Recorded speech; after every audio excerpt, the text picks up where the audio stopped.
मैं डॉक्टर पुष्पा कुमारी, assistant professor, स्नातकोत्तर हिंदी विभाग, SM महाविद्यालय भागलपुर बिहार में कार्यरत हूँ। आज मैं तिलका मांझी भागलपुर विश्वविद्यालय भागलपुर के अंतर्गत स्नातक द्वितीय वर्ष के विद्यार्थियों को उनके हिंदी के पाठ्यक्रम में बिहारी राज शीर्षक के अंतर्गत बिहारी की बहुज्ञता विषय में प्रमाण सहित अपने विचार प्रकट करिए। इस प्रश्न पर विचार विमर्श करेंगे। बिहारी की बहुज्ञता। पाश्चात्य विद्वानों ने कवि को प्रकृति तथा मानव का पुरोहित कहा है। जिस प्रकार परिवार के पुरोहित को परिवार की परंपराओं और रीति रिवाजों का पूरा ज्ञान होता है, उसी प्रकार कवि को प्रकृति तथा मानव स्वभाव की पूरी जानकारी होती है। बिहारी बहुपठित थे। उन्होंने श्री नरहरि दास तथा केशव दास के सानिध्य में रहकर संस्कृत, प्राकृत, अपभ्रंश के ग्रंथों का अध्ययन किया था। वह भरपूर जीवन जिए थे। संसार को उन्होंने निकट से देखा था। उनकी निरीक्षण शक्ति बड़ी पैनी थी तथा वह जागरूक तथा सजग व्यक्ति थे। उनका जीवनानुभव विशाल, विस्तृत और वैविध्यपूर्ण था।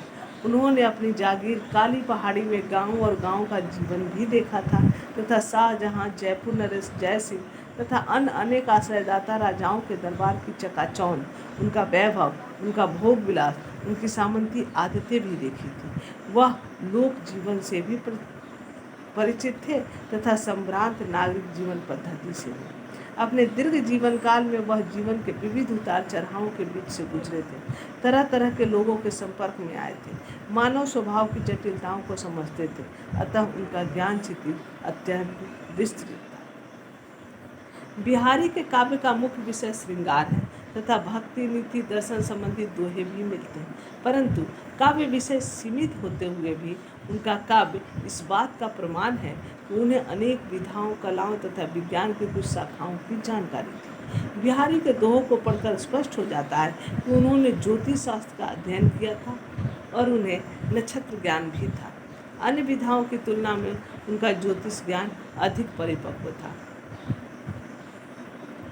वह एक दोहे में पुत्र की जन्म कुंडली में जारज योग और पितु मारक योग की बात करते हैं, तो एक अन्य दोहे में बताते हैं कि कुछ ग्रहों के योग में जन्म लेने वाला बच्चा सम्राट होता है।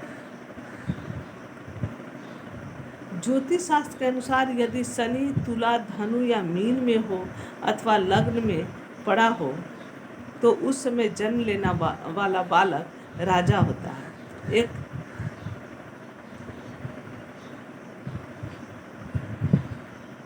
शनि कज्जल चक झक लगन, उपजयो सुदिन स्नेह, क्यों न नृपति हैं भोग वै, लेहि सुदेश सबुदेह।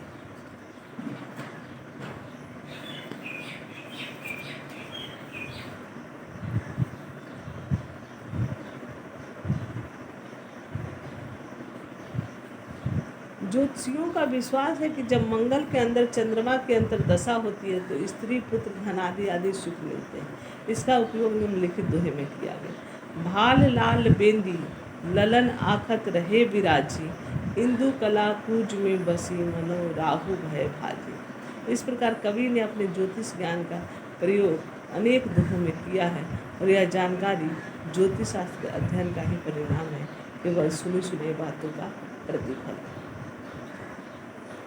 बिहारी के काव्य में अनेक विधाओं, कलाओं, विज्ञान की कुछ शाखाओं की जानकारी भी मिलती है, पर उसे ज्ञान नहीं कहा जा सकता। वह गहन अध्ययन का परिणाम है। ये बातें ऐसी हैं जिन्हें प्रायः सुबुद्ध जन अनायास ही जानते हैं, और बिहारी सुबुद्ध, जिज्ञासु और सांसारिक व्यक्ति थे और उनकी मित्र मंडली में भी सभी प्रकार के लोग थे। आयुर्विज्ञान संबंधी दोहों में नाड़ी परीक्षा, नाड़ी की गति, नाड़ी की गति देखकर रोग का निदान करने, ज्वर शांत करने के लिए सुदर्शन चूर्ण देने तथा नपुंसकता दूर करने में पारे के उपयोग की बात कही गई। वे सामान्य ज्ञान के ही परिचायक हैं। इन बातों को सामान्य व्यक्ति तक जानते हैं। यह विनसत नग राखि के, जगत बरो जस लेहु, जरी विषम जुर जाइए, आय सुदर्शन देहु।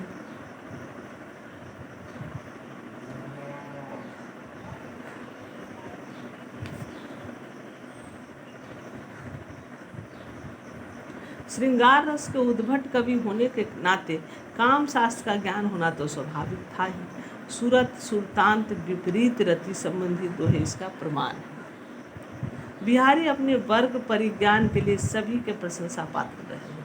कहा जाता है कि मध्यकालीन हिंदी कवियों में ही नहीं, समस्त हिंदी कवियों में रंगों की पहचान जैसी बिहारी को थी, वैसी किसी अन्य कवि के काव्य में नहीं मिलती। सतसई का पहला दोहा ही इसका प्रमाण है।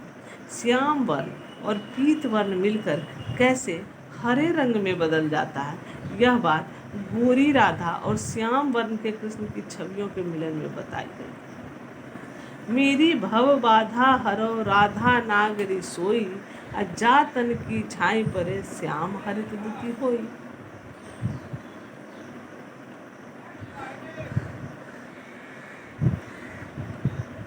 सामंती परिवेश में उनका अधिकांश समय बीता था, अतः सम्भ्रांत वर्ग के स्त्री पुरुषों द्वारा पहने जाने वाले वस्त्राभूषणों, जिन परिवारों में होने वाले विवाह आदि विभिन्न संस्कारों के समय किए जाने वाले कर्मकांड की उन्हें पूरी जानकारी थी। नायिका के रूप वर्णन के प्रसंगों में वस्त्राभूषणों का उल्लेख है, तो कुछ दोहों में संस्कार और विवाह के समय किए जाने वाले कर्मकांड।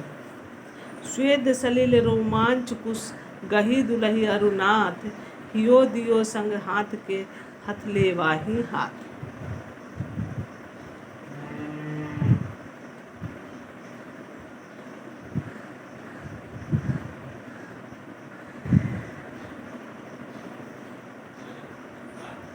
सभी हिंदी कवियों ने अपनी रचनाओं में पौराणिक आख्यानों का प्रयोग किया है।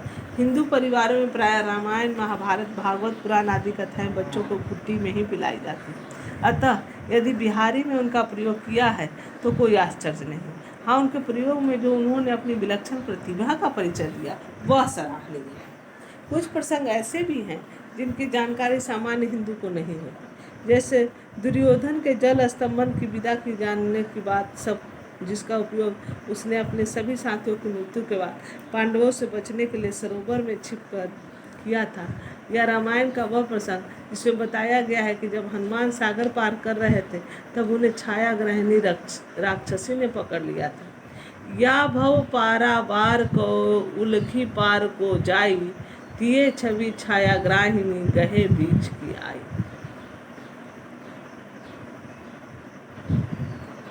कृषि संबंधी उनकी जानकारी का पता निम्नलिखित दोहे से चलता है, जिसमें बताया गया है कि किस फसल के बाद कौन सी फसल काटी जाती है।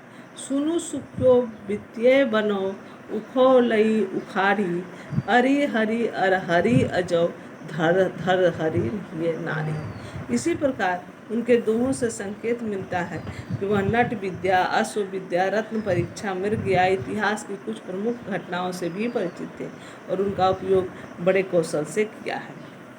रीतिकाल में भक्ति की पावन धारा सूख गई थी। काव्य में श्रृंगार रस का प्राधान्य था, फिर भी लगभग सभी रीति कवियों ने भक्ति, दर्शन शास्त्र तथा नीति के छंद लिखे। प्रायः यौवन काल के समाप्त होने तथा वृद्धावस्था को समीप आते देख व्यक्ति की प्रवृत्ति धर्म दर्शन की ओर होती है। नीति तो इस काल के अनेक कवियों का विषय रहा है। बिहारी के कुछ दोहों में ब्रह्म, माया, जगत की क्षणभंगुरता की बातें तथा भक्ति के उद्गार मिलते हैं। सतसई में दोहों का क्रम देखें तो पता चलता है कि प्रत्येक 10 दोहों के बाद का दोहा सोठा भक्ति, दर्शन या नीति कथन से संबद्ध है, पर यह सब वही पुरानी घिसी पिटी बातें हैं।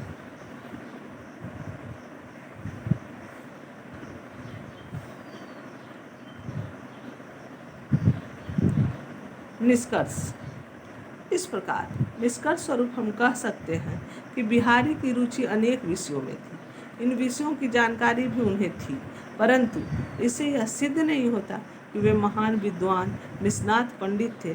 उनका ज्ञान गहरा था और उन्होंने अनेक शास्त्रों का गंभीर अध्ययन किया था। उनमें न तो इस कार्य के लिए लगन थी, न इनके पास इनके लिए समय था। उनकी मनोरचना भी गंभीर अध्ययन के लिए अनुकूल नहीं थी। अतः यह बहुज्ञ तो कहे जा सकते हैं, परंतु ज्ञानी या मर्मज्ञ विद्वान नहीं कहे जा सकते। धन्यवाद।